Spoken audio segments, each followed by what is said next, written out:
Gandang buhay sa inyong lahat. Welcome back po ulit sa channel natin. At for today's video, a day in the life na naman po ito. Kami po ay mag-walking ni Mrs. dito sa magandang lugar namin sa Fiesta Manganbaka. Tara, samahan nyo kami. Gandang buhay po. Good morning.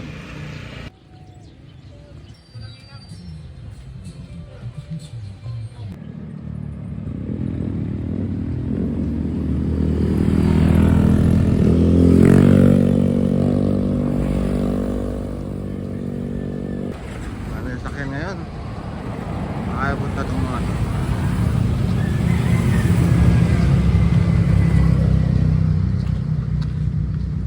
Ayun po, at kami ay nasa kahabaan ng Gobic Highway. Ba't nga ba tinawag na Gobic to? Governor Vic Magsaysay? Oo. Yung former na governor namin na Magsaysay. So, nature muna tayo. May nakita na ulit saging daw. Lakad na tayo. Lakad tayo. Doon sa likod. Ano yun? Barangay San Isidro ba yun? San Isidro sa totoo ba? Basta ganun. Parang ano rin siya. Unspoiled resettlement. Parang ganun yung area nun. So, lakarin na natin. Plus kwentuhan din. Mga mapagkikwentuhan natin. So, ayan, tara. Ang ganda ng araw. Ang ganda ng panahon ngayon. Gandang buhay po. Ayan, napakaganda.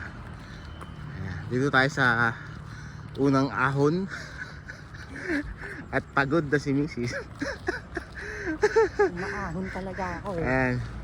Tayo sa kaliwa. Kakaliwa tayo dyan. Yan yung sinasabi kong hindi ko pa napupuntahan. Dahil hindi naugsul nga. Hindi ko nga alam kung kung rough road yan or sementado. Kaya sabi ko nga sa'yo, Yan yata yung mailog. puntahan natin. Doon tayo sa dito po sa kanan. Diretso na yan. Papunta po ng Olongo po yung sa kanan. Dito po tayo sa kaliwa. Naugsul ang tawag nila or Santo Tomas, hindi ko alam, basta ganun. Puntahan natin. Yan. Tagal namin nakatira dito, hindi pa rin kami pamilyar sa mga ano. Oh. Meron pa lang ano dito? Hindi, yan, sa likod dyan. Sa likod dyan. Yan, dito tayo. Ayan po, at medyo nagkakaroon na ng mga bahay-bahay dito. Ayan, napansin namin ni Mrs. Ano yun? Gaganda. May mga loteng malalaki. Manggahan. Ayan, may caretaker. May mga bakod. Ayun, kaya mito mo. Gusto mo kaya mito? Ayun o. Ayun o, kaya mito. Kaso pagka kinuha mo yan, batuhin ka. Ayan. Bango. Amoy probinsya. May nagsusunog ng may nagsisiga. Diba? Nagwawalis. Mas maririnig mo manok, ibon. Saya lang. 5 beses. Gusto ng mangga. Ayan nun, dahil manggaw. Manggaw. Hindi, tama lang. Ganyan talaga yan. Hindi na lumalaki yan. Ganyan lang ba yan? Oo. Para siyang piko. Pwede naman tayo kumuha kasi walang tao kasi. Mamaya, pag nandaanan natin, kuha tayo dyan. Pag may tao lang, papaalam lang tayo. Kasi yun, papaya oh. Oo, di ba? Ganyan kala nanay doon. Mamaya, suha. Ayun oh, suha oh. Oo. Pagtripan niya suha nila. Ayun pa yung papaya oh. Ganun yung papaya. Doon ka mapipicture lang kita doon. Doon, maganda yung view. May kalabaw. Gusto mo sa tabi ng kalabaw? Nandiyan ba? Mas suwag ako dyan. Ha? Nakalbo na pala yung yung ayun yung dumping Yung dumping area. Ay ano? Yan ba yun? Ito Dito, dyan, tabid ka. Sabi ko sa kanya, picturean ko siya. Wait lang. Nakakatawa po kasi ano. Dahil ang ganda ng tanawin. Tapos syempre, Ngayon na kami nakapunta rito. first time namin naglakad-lakad dito. Tagal namin nakatira dito. Hindi ko kasi kami pumapasok dito dahil yun nga, yung kanina sabi ko kanina, hindi ko sigurado kung rough road pa or kasi baka hindi kaya ng sasakyan. Maganda naman po yung daan. Espaltado, sementado po siya. Kasi yun, kanina nagkakwentuhan kami ni Mrs. Yung mga binubuo namin pangarap. Naka-drawing. Nag-drawing. Tingnan natin kung ano. Ang ganda rin nasa likuran natin, no? Yung drawing namin Oo. nasa katuparan. Yan. Tara po. Kunting lakad pa tayo, wala pa kaming pawis. Pabalik, medyo bilisan na namin lakad namin. Medyo maraming mangga, mamaya kuha tayo. At saka ano, bunga ng malunggay. Ayun, Hanap kami rito. gandang buhay po ulit.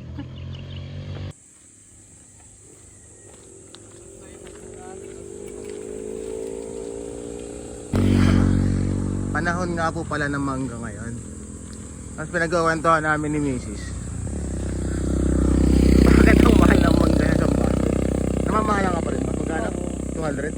Pinakamura ko nakita 80, pero hinog 80, hinog na.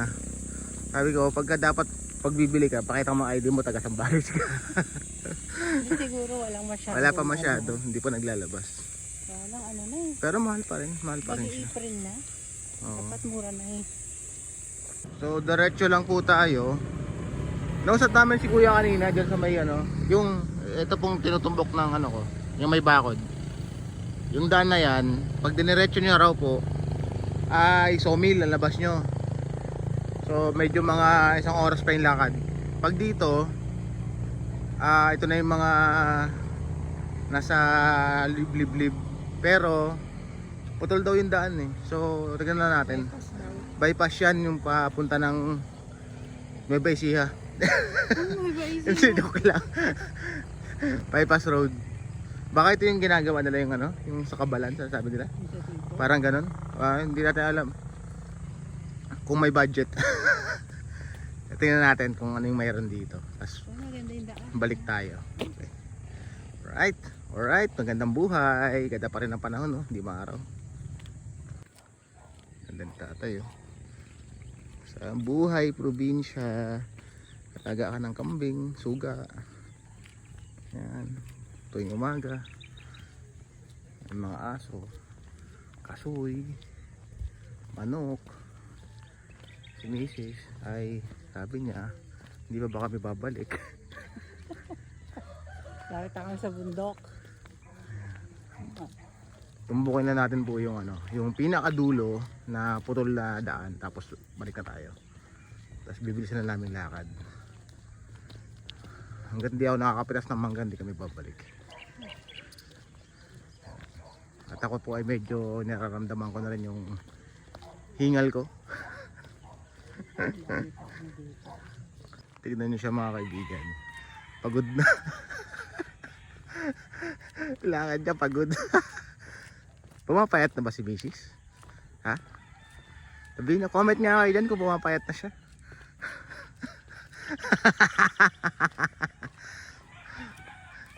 Kasi goal namin talaga pumayat siya. Nadamay lang ako. Damay lang niya sa kalokohan niya. Hindi, honestly po, ano, ang bigat ko ay nasa 82 kilos ako. Ewan ko si Missy, ilang bigat mo, Hal? 70 siya. So konting kain na lang niya. Pang-aabot na kami. Tapos nung nakarang araw, pinag-uusapan namin yung edad namin. Ako naman si si Ungas. Kala ko na sa 30s pa rin kami. Ilan taon tayo ngayon? Mag-39 na pala kami ngayong taon. Wala pa na kami mag-admin. 39 na pala kami ngayong taon. Ay nako. Natao kami sa 35. Di. Ang ganda ng bayo. May resort ni Pulsa. Binibilang ko kasi pag nalalaman ko lang yung edad ko kapag nagsusunod ako. O nagpipil up ako ng mga form. Kasi nilalagay yung edad doon. Ayun ako. Gandang buhay. Comment nyo po kung si Mrs. ba ay pumapayat na base sa kuha ng aking camera o tigilan namin yung kalokohan namin. Ang ganda, ang gandang buhay. Ayan o, mailog sila. Yung lugar na doon, yung may truck, hindi ko po alam kung saan pupunta yun eh. Tatanong natin sa mga tao dito.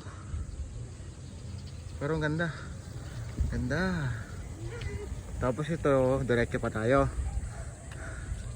May mga nagmumoto, nagbabike. May mga trip nun. Tignan natin. Dito. Ba? Ayos. Ayun na pala yung bypass eh. Saan? Ayan o. Ayan nga. Ito yung sasabi nilang bypass. Pero tatanong natin dyan sa mga kababaihan. Ay yata, hindi ko pa alam eh. So dito tayo ngayon sa bypass road. Hindi pa raw ito tapos. Pero hangganan daw nito ay sa Barreto, Olongapo City. Ayan. Sa pagkakaintindi ko, nasa Naugsul kami. Pero hindi ko alam kung tama ba yun.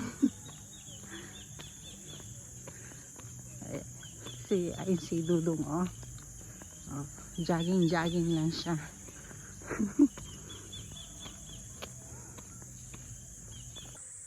Ito po yung putol. Sabi nung nakausap namin, ang labas daw niyan ay Barreto. So hindi ko alam kung saan sa Barreto. Pero ayun, okay naman yan kasi malaking ginhawa sa mga commuters sa mga biyahe. Ayan. Balik na tayo. Balik na tayo doon. Lakad tayo ulit. Magandang buhay. Hello po. Pa-comment naman po kung napadpad kayo rito sa Naugsul. At yun nga kanina, tignan yung sexy body ni Mrs. Kung pumapayat na ba siya o hindi pa, comment down. Ayun. Ako medyo wala pa, malabo-labo pa ako. So yun po. Magandang buhay po sa inyong lahat. Maraming pong salamat ulit sa pagsama sa amin. Dito na po magtatapos ang ating a day in the life. Walking and jogging namin mag-asawa. At salamat po ulit sa inyong panonood at pag-subscribe sa aming channel. Sa mga hindi pa po nakasubscribe, subscribe na po kayo. Maraming pong salamat. Hanggang sa muli. Bye. Gandang buhay.